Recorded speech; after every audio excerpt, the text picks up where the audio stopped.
Hello everybody, what's going on? Glowplasma231 here, and today I'm here to talk about chapter 121 of Oshi no Ko. This chapter is titled Sarina Tendoji. Now, before we get into everything going on with the chapter, I would like to thank everybody for just clicking on this video and watching it and hearing my thoughts on Oshi no Ko as a series. This chapter is a really interesting one going forward in the series. I know I say that about most of them, but I would count myself as an Oshi no Ko fan if I'm doing this. And while this isn't like the best chapter I think we've had in a while, being that, I am a fan of Ruby and Sarina, but not to the extent that some people definitely are. I've always liked to follow Aqua's story a bit more because I find the world of acting there more interesting than the actual idol thing itself. I know it sort of is a contrary based on what this series actually is, but hey, whatever, that's besides the point. This is just a really interesting chapter, focusing on Sarina's life and her as Ruby and just all of that until we get sort of a bigger reveal at the end, really leading and pointing towards multiple things that could happen next time, but also at the same time, knowing Oshi no Ko, it could definitely just pop out of nowhere and just appear.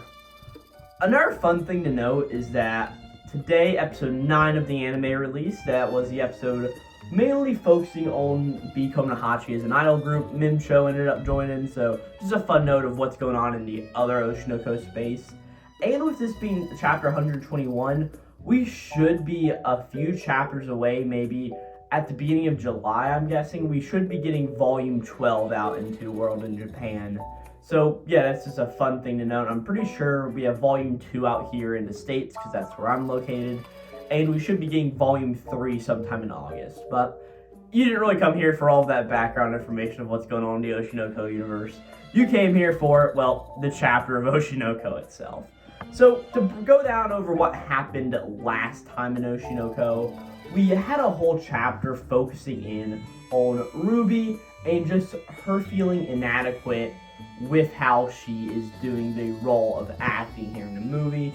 And we also got more stuff sort of based on her and Marina Tendoji's relationship, and really just focusing in on how Ruby is feeling really inadequate about that. Had like a whole thing with Kana pop up in the middle, but it was really focused on Ruby.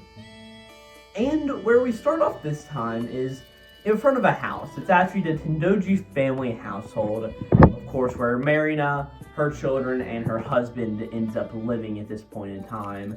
And we see that there's one of those sort of like buzzer camera things in front of it because it looks like it's gated off. I'm not really sure if that's really common in Japan or not, but that's just what we see. And we see Ruby sort of just standing in front of it with her finger on the button, but just not pressing it. We get some narration from her pretty much saying that she often stands here at this gate, getting ready to press this button whenever she's having a typically hard time, knowing that this is where her family used to live, and well, it is still where her family lives. And she even mentions down the next page, being like, my house is still there, exactly at the address I remember. And she's just going through her mind, being like, if I ring the bell, I'm sure my mother will come out. I've tried to ring the bell and say it so many times, hey mother, it's me. But we see she sort of turns away from it as we get an interesting view of inside the lens of the camera, just looking at Ruby. And she turns around and she's just like, but I can't do that. As we see that she turns around and she hears a clank open up, as we see one of the doors open up, and we see that she looks around and her mother is standing there.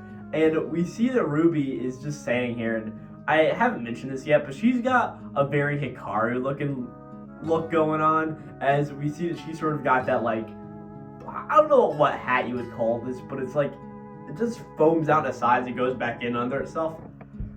This hat could have a really good meaning. I don't know, if you know what this hat is, leave it in the comments so I will know for next time this hat ever shows up in Oshi no Ko. But we see that Marina pops out of the window and Ruby looks back sort of like all, what?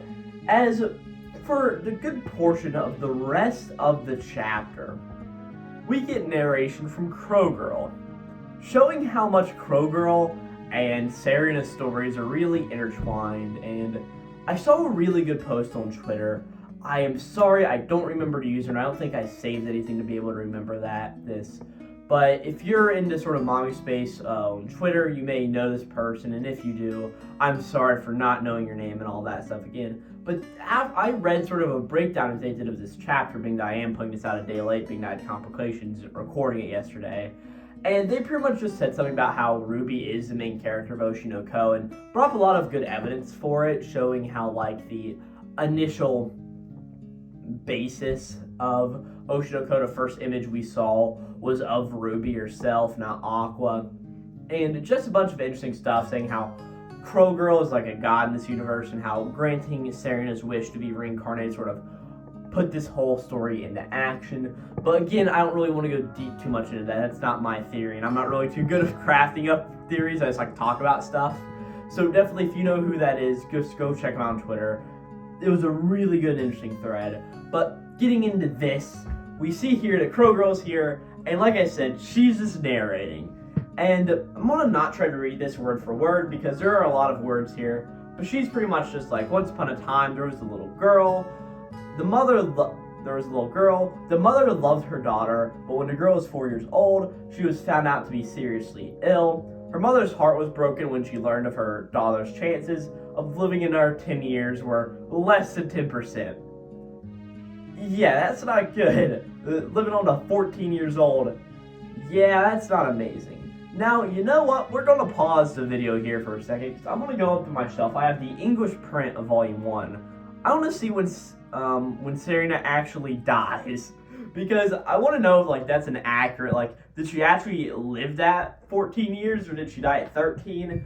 I think she died at, like, 14, but I also could be wrong. Could have been, like, 12 or whatever, so I'll be back in a second. Alright, I'm back. And I actually got really lucky on that. I actually flipped it open to the page where it says something. So, Sarina ended up dying whenever she was 12 years old, so she got pretty far in that 10 years. I mean, she lived 8 of them out, so to be honest, that's pretty good odds. And I know she was taken care of while at the hospital, but yeah, she definitely wasn't going to live long. So, we continue this, just following Marina's sort of thought pattern of all of this, as it sort of just continues. Like, the father separated his daughter from her mother and tried to heal the mother's broken heart. The little girl's family was quite prestigious in their community, so they entrusted her daughter to the finest hospital in the area. So, this is also making me wonder. So, we know the hospital was up in the mountains, where, of course, Goru was, but the way it seems right now is that Ruby is still in, like, the big city of Tokyo area, or wherever Oshi no Ko takes place. I honestly have no clue. So, like, where is this actually? I mean, is it like the finest hospital in the area, and that's why she got sent there? But also we know from Ai's sort of pregnancy that what ended up happening with her is it was far enough away where nobody would probably recognize her, so they took her there. So it's just very interesting and a very weird sort of, alright, that's okay. It's just, where do they actually live, and where's Ruby standing in front of the door right now?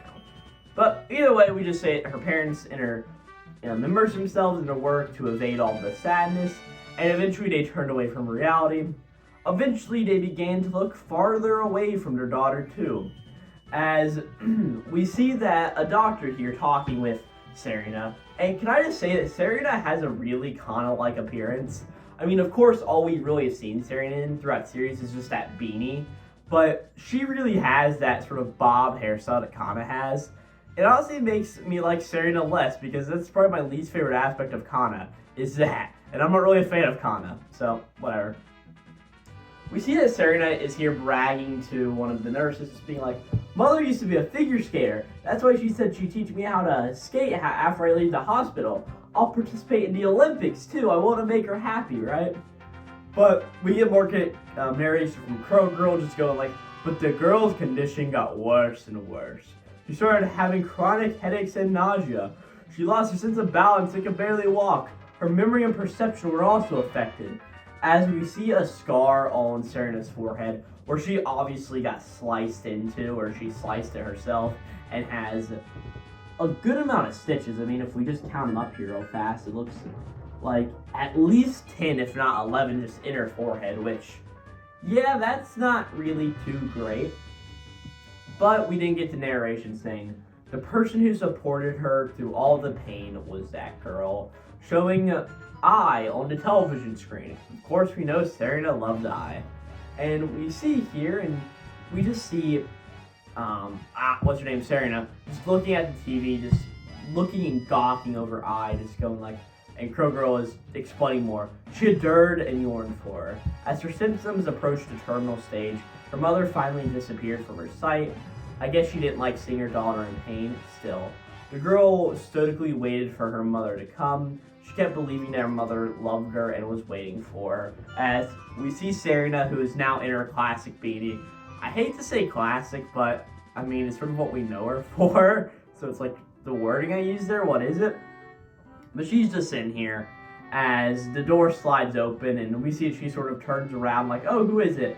But of course it's Goru who's here, and she's just like, geez, it's you, Doc. As Goru's just like, yeah, I'm sorry, it's just me. And we just get narration just going. Goru pretty much would occasionally go around to rooms of patients who hadn't had visitors to a long time and talk to them. And that really helped Sarina out, and his presence saved Sarina a lot of pain in many ways, right? And we ended up seeing that the girl gained 2 lights, one being Goru and one being I. Man, I hate to foreshadow it, but she may know who the 2 lights are at the end of this chapter. We then get a general image of Crow Girl finally just showing up, because we actually never mind. We see her at the beginning of all of this, and we sort of see her at the end showing that, yeah, this flashback is almost over, as we see Crow Girl presumably looking into the hospital room at the scene of Goru here, who looks like he's actually giving Sarina a disc of I Konohachi music, or B Konohachi. Whatever. We also see that this is where she gets her keychain, as Crow Girl continues. But, well, the girl is going to lose both of those lights, being that she would die.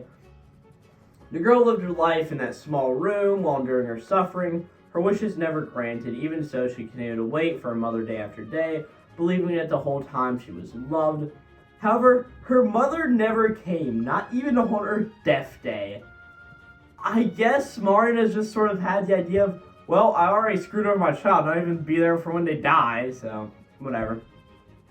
We see Marina sitting on the couch in her presumable house, and it's just like, her mother heard the news for her daughter's death quietly at her home in Tokyo.